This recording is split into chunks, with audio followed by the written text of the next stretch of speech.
এখান থেকে এই গেট দিয়ে আমরা এবার অজন্তা এলোরায় যাব। তো এখানে স্ক্যানিং হবে।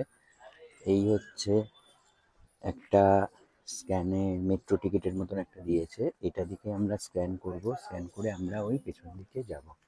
ওয়েদারটা দারুণ। এই যে রাস্তা, এরকমভাবে টিকিট কাউন্টারে টিকিটের যে চেকিংটা হলো, চেকিং করার পর আমাদেরকে এই রাস্তা দিয়ে এরকমভাবে এগিয়ে যেতে হবে। এই দেখো এলোরা কেভসের একটা পাহাড়। আমরা এখান থেকে যাব, দিয়ে ভেতরে কেভস আছে, কেভসগুলোকে ভেতর থেকে দেখব। তোমাদেরকে আমি সব কিছু শেয়ারও করব।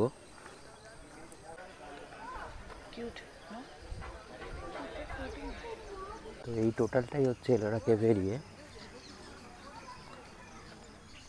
আমরা এদিক থেকে স্টার্ট করব আর এদিকে গিয়ে ফিনিশ করব।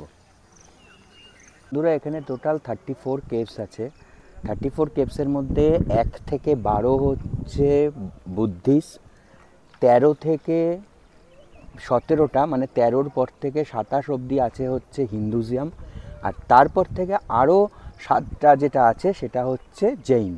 মতলব বুদ্ধিস্ট, হিন্দু, জৈন, 3টে ভাগে এখানে ভাগ করা আছে টেম্পেলগুলো। তো আমি একটা দুটো দেখাবো, আমি 2-4টে জটা হোক আমি দেখাবো, তোমরা দেখো। তো ওদিকে হচ্ছে 1 নম্বর গুফা, 1 নম্বর 2 নম্বর সব এদিকে আছে। তো আমি এখন এদিক থেকে একটা গুফাতে যাব।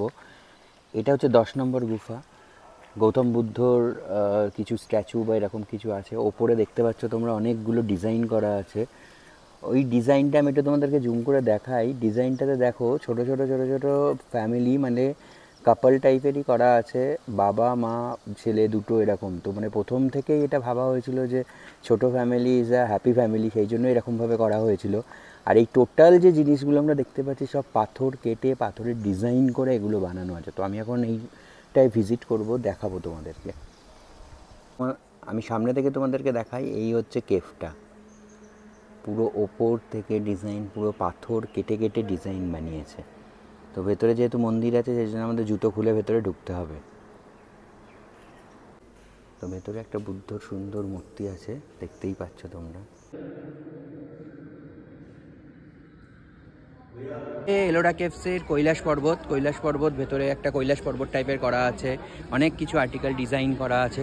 তখন আমি যাব এই পর্বতটাতে দেখে আসি এই টেম্পেলটা, মানে সরি এই কেভটা কেমন।